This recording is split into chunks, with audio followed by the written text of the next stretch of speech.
자, 그럼 오늘은 황민혁 멘토와 함께합니다. 멘토님 안녕하세요. 네, 안녕하십니까. 네, 벌써 11월 마지막 거래일이더라고요. 내일이면 이제 12월. 이번 올 한 해 마지막 달이 되는데 그렇게 좀 반갑지는 않아요. 요즘 시장이 워낙에 좀 안 좋다 보니까. 그렇죠. 요즘 시장 어떻게 좀 대응을 해야 될까요? 보통 연말에 주머니가 좀 두둑했으면 좋겠는데 네, 그러니까요. 사실 올해 같은 경우에는 좀 두둑해졌다가 또 가벼워지는 맞아요. 네, 그런 상황이 좀 되어버렸어요. 아마 지금 이제 주식 투자를 하고 계신 분들 중에서 뭐 힘들지 않으신 분들은 아마 단 한 명도 없을 거예요. 모두 다 힘드실 거고. 하지만 이제 우리가 이렇게 힘들 때 보면 오늘 같은 경우에도 거의 대부분의 종목들이 다 하락하고 있는 그런 상황이지 않습니까? 근데 이럴 때 또 올라가는 종목들이 또 보여요. 이게 자꾸만 이제 하락하는 그런 구간에서도 자꾸 이제 살 길을 또 찾아보려고 또 하는 경우들이 있는데 사실 그렇게 하다가 오히려 큰 손실을 보는 경우들이 좀 많이 있거든요. 그래서 지금 이제 주가 같은 경우에도 사실 우리가 투자하는 방법에 있어서도 올라가는 종목들을 지금 막 따라가서 지금 저 종목은 그래도 시장이 또 떨어져도 올라가니까 한번 매수를 해볼까라는 생각도 드실 거예요. 하지만 그런 종목에 투자했을 때는 물론 시간적으로 좀 짧은 기간 안에 수익을 낼 수 있다는 장점도 있지만 반면에 주가는 이제 많이 올라가면 분명히 그만큼 많이 떨어지게 되어 있거든요. 그러니까 타이밍이 좀 잘못됐을 경우 또 큰 손실을 볼 수 있다는 리스크가 있죠. 반면에 우리가 또 많이 떨어져 있는 그런 종목들 같은 경우에는 왜 이렇게 계속 떨어질까 해서 좀 부담돼서 종목을 사기가 좀 꺼려지는 그런 경우들도 있거든요. 그런데 결국 이제 우리가 주식 시장의 전체적인 큰 흐름을 봤을 때는 결국은 많이 올라간 종목들은 또 그만큼 많이 빠지게 되어 있고 많이 빠진 종목들은 그만큼 또 많이 또 올라가게 되어 있거든요. 밸런스가 좀 맞춰져요. 근데 지금 같은 경우에 사실 우리가 과연 지금 나는 주식을 하고 있는데 뭐 종목을 지금 사야 되는 걸까? 그렇다면 또 어떤 종목을 사야 되는 걸까? 라는 고민이 든다면 사실 지금은 제가 봤을 때는 꼭 현금을 갖고 있다고 해서 우리가 주식을 살 필요는 없습니다. 중요한 시기에 적절한 대응만 해주면 되거든요. 지금 같은 경우에도 최근에 이제 주식시장이 뭐 3,000포인트 위쪽에서 막 올라가려고 하다가 결국은 또 꺾이고 그리고 지금 2,900포인트를 또 지켜내려고 하다가 한번 또 밀리는 그런 모습들이 나왔거든요. 그렇다고 해서 지금 여기서 뭐 2,900포인트가 깨졌으니 이제 또 추가적으로 크게 또 밀릴 것이다. 또는 여기서 2,900포인트가 깨졌으니까 지금은 또 저점이다. 뭐 이런 인식 자체가 사실은 아직은 의미가 없어요. 그래서 시장은 잠시간 조금이라도 더 두고 보셨다가 중요한 시기에 내가 만약에 종목을 가지고 있는데 이 종목이 좀 많이 떨어져 있다면 중요한 시기에 그 종목을 적절하게 추가 매수해서 빠져나올 수 있는 기회들을 좀 확보하는 그런 타이밍을 좀 기다리셔야 되는 시간이지 무리하게 지금 내 종목들을 다른 종목으로 보면은 계좌에서 꼴 보기 싫은 종목들이 많이 있지 않습니까? 그런데 그런 종목들을 지금 싹 다 갈아엎고 다시 새로운 종목들로 채운다 한들 오히려 손실은 더 커질 수밖에 없어요. 그래서 중요한 건 시장은 어쨌든 기다리고 참는 사람한테 기회를 다 줘요. 그러니까 지금은 조금만 더 좋은 타이밍이 나올 때까지는 가급적이면 매매를 좀 자제하신 다음에 좋은 시기가 오면 그때 또 제가 방송에서 말씀을 드릴 테니까 지금은 조금 기다리시면서 참고 좀 지내보자라고 말씀을 드리겠습니다. 네, 여전히 시장이 바닥을 잡지 못하고 계속해서 출렁이고 있기 때문에 요즘 같은 시장에서는 그냥 좀 가만히 있는 것도 좋은 방법이겠다, 대응 전략이겠다 설명을 해드렸습니다. 조금 더 관망하는 태도로 시장 지켜봐야 될 것 같고요. 자, 그럼 관망을 하는 동안 우리 시청자분들이 갖고 있는 종목은 어떤 전략으로 대응을 하면 좋을지 지금부터 상담 시작해 보도록 하겠습니다. 좋은 하루님께서 신규 매수 문의를 주셨는데요. LS 일렉트릭이랑 AP 시스템 둘 중에서 신규 매수를 문의합니다라고 하셨거든요. 둘 중에서는 지금 둘 다 뭐 좀 떨어지고 있죠, 멘토님? 어떤 게 나을까요? LS 일렉트릭하고 그다음에 AP 시스템을 볼게요. 자, 일단 두 기업 모두 주가가 좀 많이 떨어져 있는 편이거든요. 근데 지금 보면 AP 시스템의 경우에는 사실 저점 부근까지 지금 내려와 있긴 해요. 거의 부근까지 좀 내려와 있는 상태고 그 다음에 LS 일렉트릭 같은 경우에는 지금 보면 주가가 한 차례 레벨업 된 다음에 그 다음에 좀 지지를 받던 자리를 좀 깨놓은 상태거든요. 지금 이 기업들의 어떤 그 상황들을 봤을 때 아무래도 우리가 주식을 살 때 조금 더 가격적인 메리트가 좀 큰 기업들한테 우리가 투자하는 게 좀 더 맞다라고 생각이 들고요. 그리고 장기적인 성장성으로 본다면 사실상 제가 볼 때는 LS 일렉트릭 쪽보다는 사실상 AP 시스템 같은 경우에는 지금 OLED 쪽에 대한 디스플레이죠. OLED 쪽에 대한 어떤 성장 잠재력이 좀 커요. 아직은 그렇게 주목받지 못하고 있지만 그래서 일정 가격대 안에서 계속 잡아주는 모습이 좀 나오고 있어서 제가 볼 때는 LP 시스템 쪽에 조금 더 메리트가 있다고 생각이 들어요. 그래서 가격적으로 본다면 지금은 조금만 더 기다렸다가 사는 게 맞을 것 같고요. 차라리 21,000원 정도 가격 언저리 뭐 21,000원이라든지 21,000원에서 반등이 나오거나 21,000원 가격이 좀 깬다면 차라리 그때부터 좀 관심을 갖고 보자라고 말씀을 드리겠습니다. 펄님께서 올려주셨습니다. 현대해상 25,600원에 10% 금리 인상 수혜를 예상하고 진입했는데 틀린 걸까봐 무섭네요 라고 하셨거든요.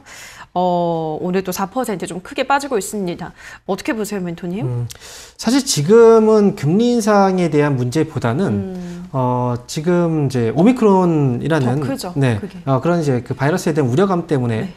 이 종목뿐 아니라 전체적으로 다 빠지고 있는 네. 상황인 거예요. 그래서 어찌 보면은 경제적인 부분에서 타격을 입게 된다면 사실 금리 인상은 섣부른 판단인 거겠죠, 그죠? 네, 조금 그렇죠. 더 멀어질 수 있는 그런 이슈인 거겠죠. 그렇다고 해서 사실 우리가 앞으로 금리 인상이 안 되는 건 아닙니다. 어쨌든 될 거고, 그 시장에서는 시중금리는 반영이 되고 있는 상황이고요. 그래서 지금 일시적으로 시장에 대한 타격과 함께 금리 인상에 대한 기대감이 있다면 이게 좀 멀어질 수 있다는 어떤 우려감 때문에 뭐 조금 더 흔들릴 수는 있어요. 하지만 대부분의 기업들이 다 흔들리고 있는 상황이라 이 기업은 지금 이렇게 떨어졌다고 해서 이 기업은 실패했다라고 생각할 필요는 없습니다. 결국은 다시 또 지나가면서 또 다시 또 맞춰주게 되어 있어요. 그래서 25,600원에 매수를 하셨다면요, 저는 가져가라고 말씀드릴 거예요. 그리고 지금 이제 그 보험사 같은 경우에는 사실상 기대감, 금리 인상에 대한 기대감도 있지만 실적이 분명히 좋아지고 있는 상황이거든요. 건강한 어떤 실적이 나오고 있는 상황이기 때문에 그런 종목들 같은 경우에 그냥 무작정 떨어뜨리지 않습니다. 그래서 이 기업은 올라왔을 때 26,000원 오면 그때 뭐 수익에서 나올지 아니면 조금 더 본다면 27,000원까지 올라왔을 때 저는 정리하자라고 의견을 드리도록 하겠습니다. 첫 번째 댓글로는 임준현님께서 올려주셨는데요. 에스트래픽 지금 매수해도 되나요? 라고 하셨거든요. 에스트래픽 지금 매수 어떻게 보세요, 멘토님? 지금 어찌 보면 이제 주가가 빠졌을 때 매수하는 방법들이 있죠. 그렇죠. 그리고 주가가 또 올라갔을 때 매수하는 방법이 있는데 사실 빠졌을 때 매수를 한다면 충분히 많이 빠져줘야 돼요. 그걸 알기가 힘들어서. 네, 맞아요. 네. 근데 지금 보면 STF 같은 경우에도 주가가 단기에 좀 시세가 중간중간마다 이렇게 막 올라왔었잖아요. 네. 그래서 주가가 이제 여기서 고점에서 보면 많이 빠져 있는 듯해 보이긴 하는데 사실상 제가 볼 때는 아직 그 조정이 끝나진 않아 보여요.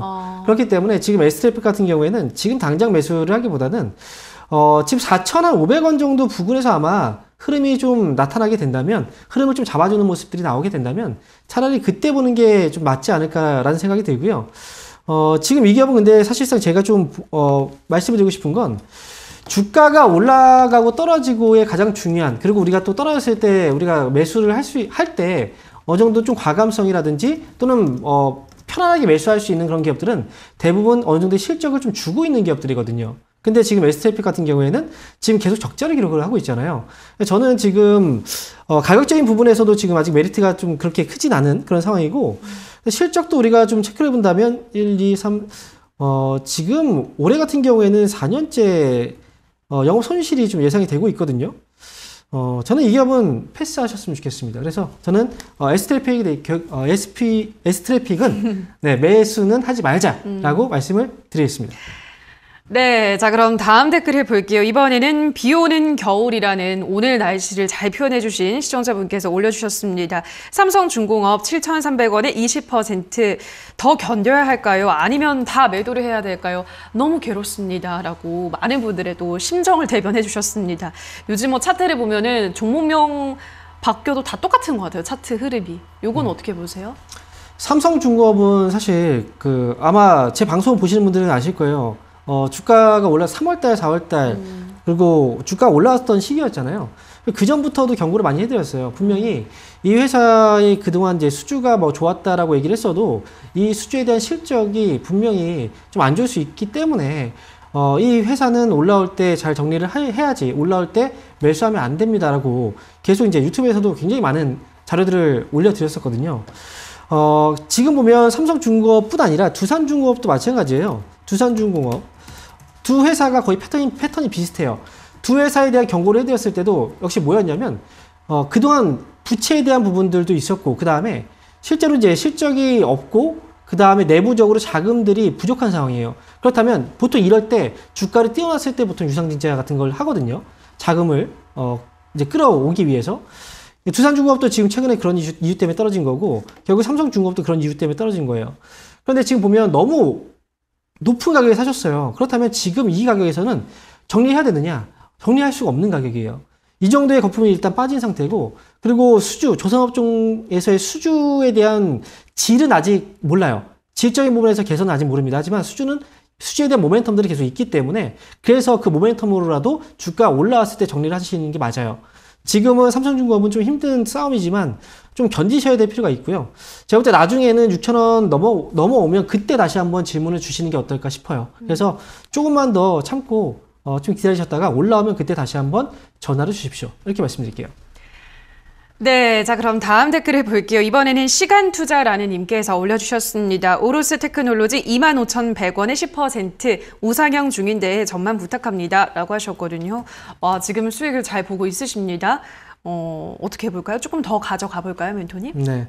지금 역시 이제 저점에서 막 거래가 들어왔잖아요. 네. 그리고 지금 25,100원에 매수하셨네요. 네. 타이밍, 역시 어찌 보면은 이제 뭐 매수를 해서 수익이 나면 잘했다라고 할 수밖에 없어요. 하지만, 그렇죠. 이게 사실 결과에 따라서 얘기를 하는 거잖아요. 근데 오로스 테크놀로지 같은 경우에는 지금 보면 우리가 이제 매수를 했을 때 타이밍상으로 봤을 때는 뭐 좋은 타이밍을 잡은 건 맞아요. 이게 이제 우리가 차트상으로 봤을 때는. 그런데, 사실 이 회사 같은 경우에도 지금 움직이고 있는 수급은 기관 쪽의 수급이거든요. 그리고 이 기업도 지금 보면 상장이 된 지가 얼마 되지 않았어요. 네. 지금 오래 되지 않았단 말이죠. 그리고 저점이 이제 이런 기업들 같은 경우에는 최소한 1년 이상은 좀 지켜볼 필요가 있어요. 저점이 어딘지 모르니까. 아마 어쨌든 수익이 지금 나오고 계시고 기관 쪽에서 주가를 또 끌어올리고 있기 때문에 수익은 잘 지키면서 대응을 좀 하시는 게 좋을 것 같습니다. 제가 볼 때 이 기업은 흔들렸을 때 갑자기 또 흔들리면 또 많이 흔들릴 수 있어요. 그래서 이 기업은 32,000원 정도를 손절가를 꼭 잡으시고요. 32,000원. 그리고 지금은 당장은 팔 필요는 없습니다. 하지만 올라갈 때 팔지 않으면 또 흔들리면 못 팔거든요. 그래서 목표 주가는 37,000원 잡아드릴게요. 37,000원 오면 그때는 정리를 하자라고 말씀을 드리겠습니다. 네, 자, 저희 그러면은 다음 댓글을 가기 전에 전화 연결로도 이어서 가보도록 하겠습니다. 자, 저희 이렇게 실시간으로 여러분들의 고민 해결을 도와드리고 있는데요. 저희가 방송에서 전해드리는 내용은 투자 판단에 대한 조언일 뿐이라는 점 유의해 주시기 바랍니다. 달콩러브님께서 올려주셨는데요. 삼성전기 185,000원에 10%, 목표가 20만 원 잡고 봐도 될런지 진단 부탁합니다. 라고 하셨는데요. 어떻게 보세요?